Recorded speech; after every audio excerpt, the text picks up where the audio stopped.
Job లేక ఇబ్బంది పడుతున్నారా? అయితే మెడికల్ కోడింగ్ మీకు మంచి ఆప్షన్. వెంటనే కాల్ చేసి కోర్సులో జాయిన్ అవ్వండి. హాయ్ అండి, అందరికీ నమస్కారం. నేను మీ వేణుగోపాల్ రెడ్డి. సంయుక్తంగా విద్యార్థుల కోసమైనటువంటి అనేక వీడియోస్ మనం చేస్తూ ఉన్నాం.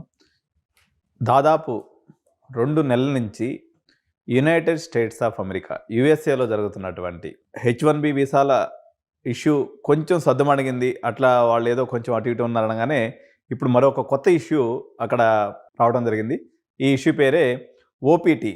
ఓపీటీ అంటే ఏంటంటే ఆప్షనల్ ప్రాక్టికల్ ట్రైనింగ్ ప్రోగ్రామ్ అనమాట.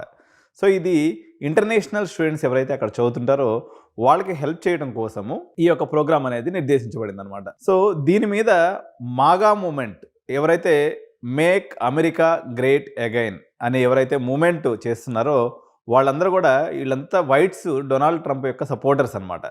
ఈ సపోర్టర్స్ అందరూ కూడా ఈ ఓపీటీ ప్రోగ్రాం వల్ల వాళ్ళ యొక్క ఉపాధి దెబ్బతింటుంది అనేది వాళ్ళ యొక్క అభియోగం. సో ఈ ఓపీటీని లేకుండా చేయాలని వాళ్ళు పెద్ద ఎత్తున నినాదాలు చేస్తూ ఉన్నారు. సపోర్ట్ పాయింట్ ఆఫ్ వ్యూలో మనం తీసుకున్నప్పుడు 65% అమెరికన్స్ ఇటు H1B వీసా మీద కానీ అదేవిధంగా ఆప్షనల్ ప్రాక్టికల్ ట్రైనింగ్ ఓపీటీ మీద కానీ వాళ్ళు వ్యతిరేకంగా ఉన్నారు. కేవలం ఒక 20-25% మంది మాత్రమే దీనికి ఓకే అనేటువంటి పరిస్థితి అక్కడ ఉందన్నమాట.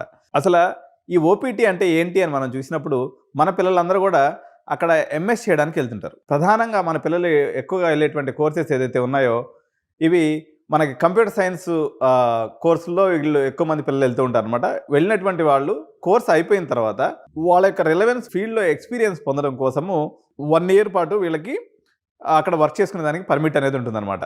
సో ఎవరైతే స్టెమ్ కోర్సెస్ చదువుతారో సైన్స్, టెక్నాలజీ, ఇంజనీరింగ్, మ్యాథ్స్ ఎవరైతే చదువుతారో వీళ్ళకి ఈ యొక్క ప్రోగ్రామ్ని మరో 24 months ఎక్స్టెండ్ చేసుకునేటువంటి అవకాశం కూడా ఉందన్నమాట. ఎవరైతే ఈ యొక్క ఓపీటీలో ఉంటారో వీళ్ళ యొక్క కన్వర్షన్ రేటు H1B వీసా పొందేదానికి మరింత వీళ్ళకి ఎక్కువ అవకాశం ఉంటుంది. సో ఈ ఓపీటీని H1B వీసా యొక్క గేట్వేగా మనం చెప్పవచ్చు. సో ఎవరైతే విద్యార్థి అక్కడికి వెళ్తాడో ఫస్ట్ ఈయన F1 వీసా మీద వెళ్తాడండి. F1 వీసా మీద దగ్గర నుంచి అది ఓపీటీగా మారుతుంది. ఓపీటీగా ఉన్నప్పుడు కూడా ఈయన F1 వీసా మీద ఉన్నట్టే. అక్కడి నుంచి అది మళ్ళీ తర్వాత పర్మనెంట్ ఎంప్లాయ్మెంట్ కింద పోయేసి H1B వీసాగా మారుతుంది. ఈ విధానంలో ప్రధానంగా లబ్ధిదారులు ఎవరు అంటే పర్టికులర్గా ఇండియన్ స్టూడెంట్స్ అండి. ఎందుకంటే 4 లక్షల మంది మన పిల్లలు వెళ్తే ఇంచుమించు 1,00,000 మంది మన పిల్లలు ఓపీటీకి అప్లై చేశారనమాట.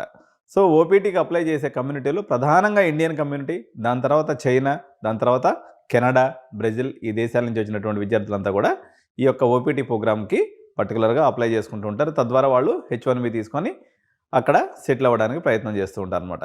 సో ఇప్పుడు మనకు 2 రకాలుగా దీంట్లో ఏ చిన్న చేంజెస్ చేసినా అంటే ఈ ఓపీటీ యొక్క డ్యూరేషన్ తగ్గిస్తారని చెప్తున్నారు. మేబీ అది ఉన్నటువంటి 3 years కాస్త ఓన్లీ 1 year మాత్రమే చెప్పొచ్చు.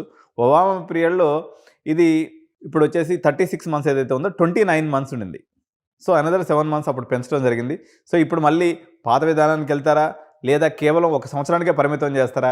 ఇది ఏది చేసినప్పుడు కూడా ఓవరాల్గా మన యొక్క డాలర్ డ్రీమ్స్ మొత్తం కరిగిపోయినట్టే. ఎందుకంటే ప్రధానంగా మనం 40 నుంచి 50 లక్షల రూపాయలు ఇన్వెస్ట్ చేసి యుఎస్కి వెళ్తున్నాం అన్నట్లయితే దాని యొక్క ప్రధాన ఉద్దేశం ఏంటంటే ఈ 2 yearsలో ఎవరైనా మనకి యుఎస్ చేసే పనులు ఏంటి అంటే 1 year ఫీజు కట్టేసుకుంటారు, బ్యాంక్ గ్యారెంటీ చూపించేసుకుంటారు, అక్కడికి వెళ్ళేసి పార్ట్ టైంలు చేసుకుంటూ ఫీజు కట్టుకుంటూ ఓపీటీలో వచ్చిన డబ్బులతో ఇంకా మిగిలిచి ఇంటికి కూడా పంపిస్తూ ఉంటారు అనమాట. అయితే ఇప్పుడు పరిస్థితులు బాగాలేవు, అక్కడ కూడా పార్ట్ టైం దొరకట్లేదు, ఇబ్బంది ఉంది. కానీ నేను 3 years బ్యాక్ లేకపోతే కోవిడ్కి ముందు సిచ్యువేషన్ కానీ చూసుకున్నప్పుడు పార్ట్ టైం వాళ్ళకి కంఫర్టబుల్గా దొరికేది.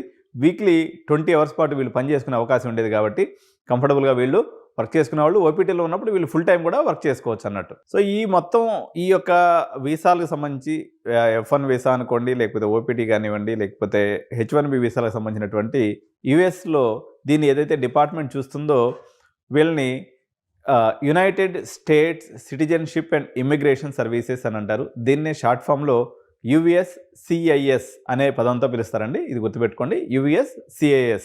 సో ఇది ఒక డెఫినేషన్ ఇస్తుంది అనమాట. అంటే ఎవరికి ఏ విధానాలు ఉండాలనేది, ఏ రకంగా ఇంటర్నేషనల్ విద్యార్థులకి ఎటువంటి వీసాలు ఇవ్వాలి, లేకపోతే వాళ్ళ వర్క్ పర్మిట్స్ ఎన్ని రోజులు ఉండాలి, ఇవన్నీ కూడా డిఫైన్ చేసేది ఈ యొక్క UCICS అనేటువంటి వ్యవస్థ అనమాట.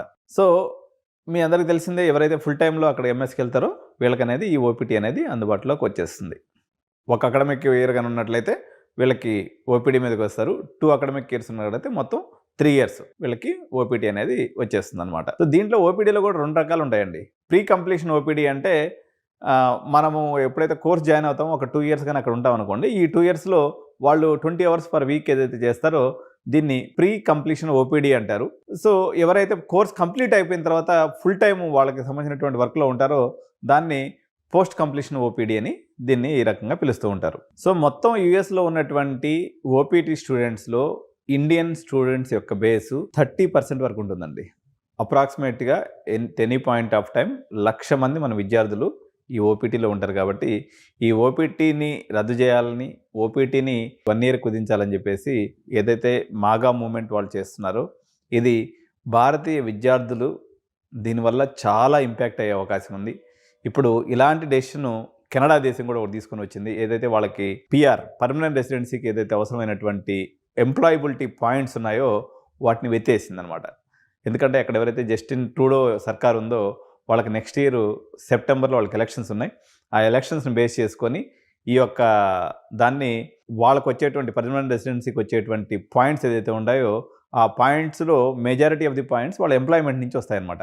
ఆ పాయింట్స్ని కన్సిడర్ చేయమని చెప్పేసి ఆయన ఈ మధ్య ఒక జీవో జారీ చేశాడు. దాని మీద మనం నెక్స్ట్ వీడియోలో కూడా చర్చిద్దాం. సో ఒక రకమైనటువంటి అన్సర్టనిటీ ఏర్పడిపోయింది. భారతీయులకి ఎక్కడ పోయినా కూడా అనేక రకాలైనటువంటి ఇష్యూస్ వస్తూ ఉన్నాయి. అక్కడ ఉన్నటువంటి ఎగ్జిస్టింగ్ గ్రీన్ కార్డ్ హోల్డర్స్ని కూడా మళ్ళీ మొత్తం రివ్యూ చేస్తామని ఇంకో పక్క గవర్నమెంట్ చెప్తూ ఉంది. అంటే మీరు చేసినటువంటి అప్లికేషన్స్ ఏదైతే పాత దాంట్లో ఏదైనా మిస్టేక్స్ ఉన్నప్పుడు కూడా దాన్ని కూడా ఇప్పుడు తిరగదోడి మళ్ళీ మీ గ్రీన్ కార్డుని కూడా క్యాన్సిల్ చేస్తామని చెప్తున్నారు. H1B వీసా నిబంధనల్ని కఠినతరం చేస్తామని చెప్తున్నారు. H4 ఏదైతే డిపెండెన్స్ వీసాలు ఉన్నాయో దాని మీద కూడా చాలా కఠినమైనటువంటి నిబంధనలు విధిస్తామని చెప్తున్నారు. ఇంకోటి ఏంటంటే పార్ట్ టైం పాయింట్ ఆఫ్ వ్యూలో కూడా ఏదైతే మనం యూనివర్సిటీ జనరల్గా మనం అక్కడికి వెళ్ళేటువంటి విద్యార్థులకు ఏం పర్మిషన్ ఉంటుందంటే విత్ ఇన్ ద యూనివర్సిటీలో వర్క్ చేసుకునే పర్మిషన్ ఉంటుంది అనమాట. కానీ మన వాళ్ళు చూసి చూడనట్టుగా బయటికి పోయి అదే ఇది పనులు చేసుకుని కొంచెం సంపాదించుకుంటూ ఉంటారు. ఇప్పుడు ఆ అవకాశం కూడా లేకుండా పోయే పరిస్థితి వచ్చేసింది. ఓన్లీ ఏమాత్రం చిన్న తేడా జరిగినా మీరు అక్కడ హోమ్ల్యాండ్ సెక్యూరిటీ ఎవరైతే ఉంటారో వాళ్ళు మిమ్మల్ని నిర్బంధించి ఏదో డిపోర్టింగ్ అన్నా చేస్తున్నారు, లేకపోతే కేసులైనా పెట్టేటువంటి అవకాశం ఉంది. కాబట్టి మనం ఒకసారి పునరాలోచించుకోవాలి. మనకి నెక్స్ట్ ఆల్టర్నేటివ్స్గా ఏమున్నాయి, మనకు ఉన్నటువంటి యూరోప్ అనుకోండి, లేకపోతే ఇతర కంట్రీస్ ఎక్కడెక్కడైతే అవకాశం ఉందో సో ఆ అవకాశాలన్నింటిని కూడా ఎక్స్ప్లోర్ చేయాల్సినటువంటి సందర్భం వచ్చింది. ఇప్పుడు నేనైతే చెప్తున్నా, యాక్చువల్గా మేము ఈ కొంచెం అంటే అంత యుఎస్ అంత పెద్ద మార్కెట్ కాకపోయినా దుబాయ్ మార్కెట్ కూడా ఒక రకంగా ఎంప్లాయ్మెంట్ పరంగా మనకి ఒక ప్రామిసింగ్ అమౌంట్ అనేది అక్కడ వస్తుంది. దాదాపు ఇంటర్నేషనల్ యూనివర్సిటీస్ అన్నీ కూడా అక్కడ ఉన్నాయి. కాబట్టి దుబాయ్ మార్కెట్ని కూడా మీరు అందరూ కూడా ఎక్స్ప్లోర్ చేయండి. సో యూకేలో సిచ్యువేషన్ ఉంది, కానీ యూకే యొక్క కాస్ట్ అనేది చాలా ఎక్కువ ఉంది. మనకి ఏదైతే పోస్ట్ కంప్లీషన్ ఆఫ్ అయిపోయిన తర్వాత స్టడీ అయిపోయిన తర్వాత జాబ్ మార్కెట్ అనేది బాగా డల్గా ఉందట. సో ఆస్ట్రేలియా, కెనడాల పరిస్థితి అయితే మనం వద్దనే రకంగానే వాళ్ళ పరిస్థితి ఉంది. అక్కడ వాళ్ళకి ఏంటంటే హౌసింగ్ క్రంచ్ వచ్చేసింది అనమాట. ఈ మైగ్రెంట్స్ అంతా రావడం వల్ల వాళ్ళకు ఉండడానికి ఇల్లు లేకుండా పోయినటువంటి పరిస్థితి వచ్చేసింది అక్కడ. అదేవిధంగా రెంట్స్ అనేవి కూడా చాలా కాస్ట్లీ అయిపోవడం వల్ల ఈ యొక్క మైగ్రేషన్ని కుదించాలి అని చెప్పేసి ప్రభుత్వం సూత్రప్రాయంగా నిర్ణయం తీసుకొని దానికి అనుగుణంగా ఒక్కొక్క జీవోని అక్కడ తయారు చేస్తూ వస్తుందన్నమాట. Thank you so much. Bye bye.